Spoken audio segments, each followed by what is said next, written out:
26 जनवरी 1950 ये है वो दिन जब इंडिया एक डेमोक्रेटिक कंट्री बना। India, that is Bharat, shall be a sovereign democratic republic. और डेमोक्रेसी के 4 पिलर बनाए गए, लेजिस्लेचर, एग्जीक्यूटिव, जुडिशरी। ये है 3 पिलर्स ऑफ डेमोक्रेसी। और चौथी पिलर है मीडिया। पाकिस्तान के समय हाईली प्लेस सोर्सेज कह रहे हैं ड्रोन अटैक है, ये भी ड्रोन अटैक है, प्लेस सोर्सेज कह रहे हैं और पाकिस्तान के कह रहे हैं ये भारतीय सीमा से हुआ है, लेकिन ऑफिशियल कंफर्मेशन कुछ भी नहीं है। ये सर्कस वाली क्लिप किसने लगाई? मैं बात कर रहा हूँ डेमोक्रेसी के 4th पिलर मीडिया की। We refer to the media as the 4th pillar of democracy. We all today agree that media is the 4th pillar of the constitution. किए जाए। मीडिया जो है वो लोकतंत्र में बहुत महत्वपूर्ण हिस्सा है इस सारे सिस्टम का, चौथा बड़ा पाया।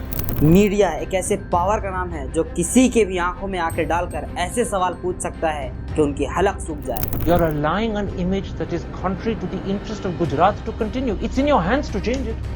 Allow to rest. लेकिन अब इसी मीडिया का क्या हाल बन गया है? राहुल ने सर जो ये अमीरी गरीबी की बात की, कौन राहुल? हमारे वाले राहुल। तो वो आपके वाले नहीं है। आज सर फॉर्म में एकदम। आज सर एकदम फॉर्म में।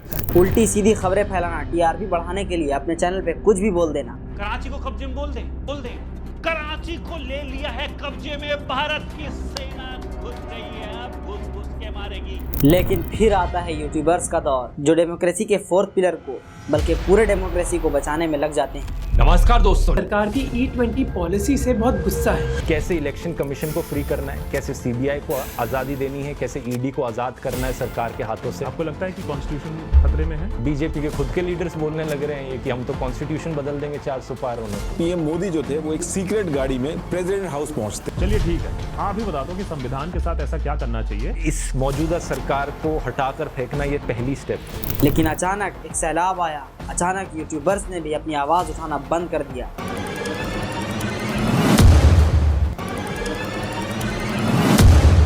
तो अब सवाल आता है कि अचानक इन यूट्यूबर्स को क्या हुआ कि जो कभी देश की आवाज थे वो आज वोट चोरी, एथेनॉल, सरकारी जमीन और सोनम वांगचुक जैसे बड़े बड़े मुद्दों पर भी एक वीडियो नहीं बना रहे हैं। क्या ये यूट्यूबर्स भी गोदी मीडिया की तरफ बिक गए हैं या फिर किसी के प्रेशर में आकर इन्होंने अपनी आवाज़ को नीचे कर लिया है? आइए आज की इस वीडियो में बहुत विस्तार से जानेंगे कि वो यूट्यूबर्स जो कभी देश की आवाज़ थे आज अचानक कैसे चुप हो गए।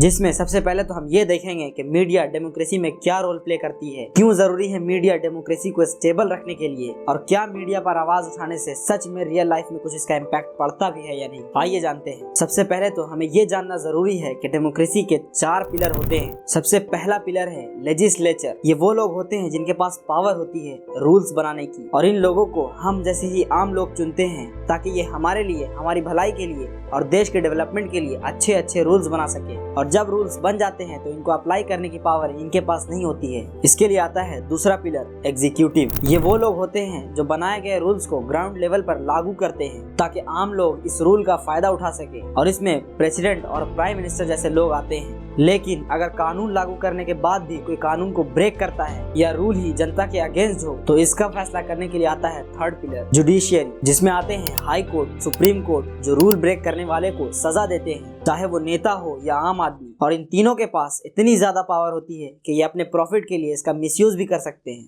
किसी को क्या ही पता चलेगा, है ना। लेकिन यहीं पे आता है चौथा पिलर मीडिया, जो इन सबको एक्सपोज करता है। मीडिया वो सोर्स है जो सही गलत के बीच में फर्क करता है। अगर कोई गलत कर रहा है तो उसके खिलाफ आवाज उठाता है और सही चीज लोगों को दिखाता है। 2014 के पहले मीडिया ऐसा ही था कि लोगों से सवाल पूछ कर उनको पानी पिला देते थे। देखिए 2012-13 में लोगों के पास मोबाइल फोन नहीं थे, लेकिन टीवी अक्सर लोगों के घर में थी। जो न्यूज भी टीवी चैनल वाले लोग दिखाते थे लोग उस पर भरोसा करते थे, क्योंकि उस टाइम न्यूज चैनल वाले फैक्ट को चेक करके प्रॉपर इन्फॉर्मेशन लोगों तक पहुंचाते थे। और ऐसी जगह जहां आम आदमी नहीं जा सकता है वहां जाकर लाइव न्यूज को कवर करते थे। यहाँ तक कि अंडरकवर एजेंट बन के नेताओं को एक्सपोज तक करते थे। Our undercover reporters found official candidates of various parties trying to buy votes to ride to power. लेकिन फिर यही न्यूज वाले हाई टीआरपी और मैं कहूँगा शायद डर और लालच में आकर बिक गए और असल मुद्दे को छोड़कर उल्टी सीधी न्यूज दिखाने लगे। उन्हें भी पता था कि इससे उनकी वैल्यूएशन और लोगों का भरोसा उठ जाएगा, लेकिन पैसे की लालच और डर ने उनको अंधा, बहरा और गूंगा बना दिया। लेकिन आज 2025-26 में हमारे पास मीडिया के अलावा और कई सारे सोर्स हैं, तो ऐसे में आपको लग सकता है कि मेन स्ट्रीम मीडिया की कोई इंपॉर्टेंस नहीं है, लेकिन ऐसा नहीं है। देखो, अभी कोई भी अपने घर बैठे लाखों लोगों तक इन्फॉर्मेशन को पहुंचा सकता है,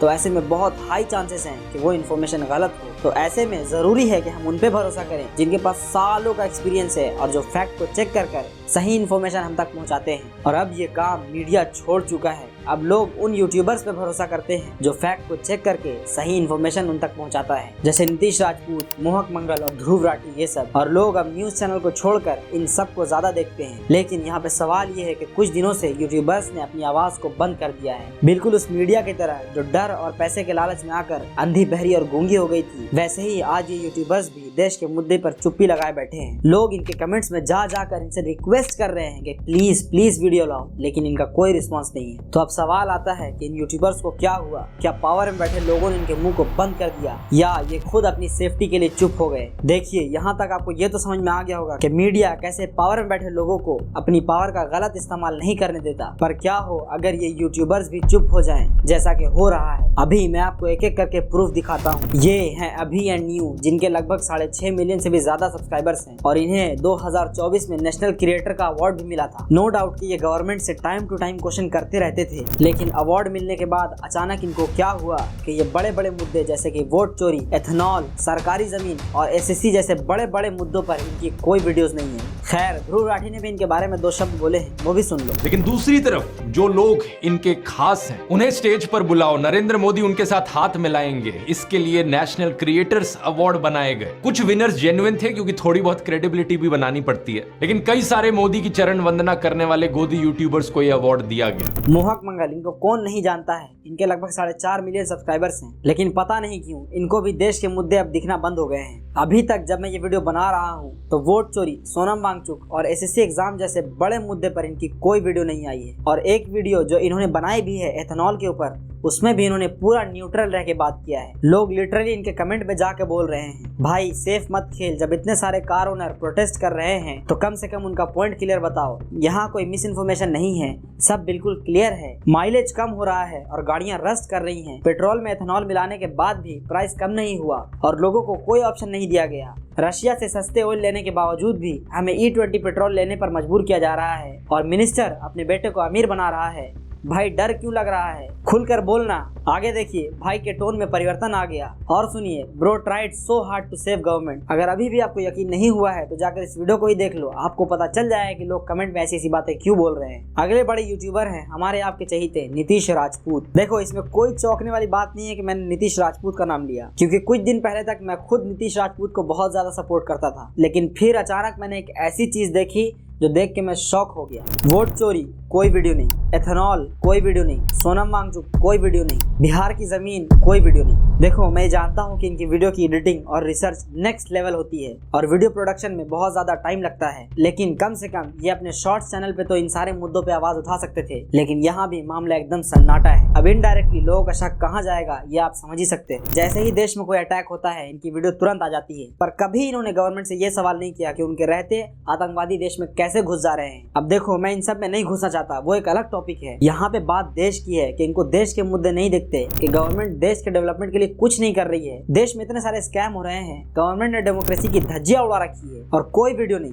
ये देखकर बुरा लगता है यार। देखो, मेरे दिल में किसी के लिए नफरत नहीं है, लेकिन मैं एक आवाज बन के ये बताना चाहता हूँ कि हम सबको एक होकर देश में डेमोक्रेसी को बचाना होगा, नहीं तो वो दिन दूर नहीं है कि हमारा देश भी डिक्टेटरशिप में आ जाएगा। अगर आप यहाँ तक वीडियो देख रहे हैं तो कमेंट करके बताइए कि क्या ये यूट्यूबर्स जिनके बारे में मैंने बताया वो डेमोक्रेसी को बचाएंगे और देश की आवाज बनेंगे, या फिर ये चुप रहकर तमाशा देखते रहेंगे। अब हम बात करते हैं कि क्यों यूट्यूबर्स ने इन सारे टॉपिक पर वीडियो बनाना छोड़ दिया। सबसे पहला रीजन है डर। देखो, आप अगर हिस्ट्री उठाकर देखोगे तो आपको पता चलेगा कि जिसने भी गवर्नमेंट के खिलाफ आवाज उठाया है, गवर्नमेंट ने उसको अपने रास्ते से हटा दिया है। इसका सबसे बड़ा एग्जांपल अभी लेटेस्ट में ही है सोनम वांगचुक। ये एक बहुत बड़ी वजह है कि लोग इंडिया में रहकर गवर्नमेंट के खिलाफ बोलने से डरते हैं। दूसरा रीजन है अंधभक्ति। इंडिया में अंधभक्तों की बिल्कुल कमी नहीं है और ऐसे में अगर कोई गवर्नमेंट के खिलाफ बोलता है और गलत के खिलाफ आवाज उठाता है तो उसके ट्वीट पर, उसकी यूट्यूब वीडियो पर रिपोर्ट आने लगता है। ट्रोल गैंग उनके खिलाफ कैंपेन चलाना शुरू कर देते हैं और कभी कभी तो लीगल नोटिस, FIR या IT सेल से इनको प्रेशर आने लगता है। तीसरा बड़ा रीजन है एल्गोरिथम और ब्रांड स्पॉन्सरशिप। ये बात तो हम सबको पता है कि यूट्यूबर्स की इनकम के दो बड़े सोर्स हैं,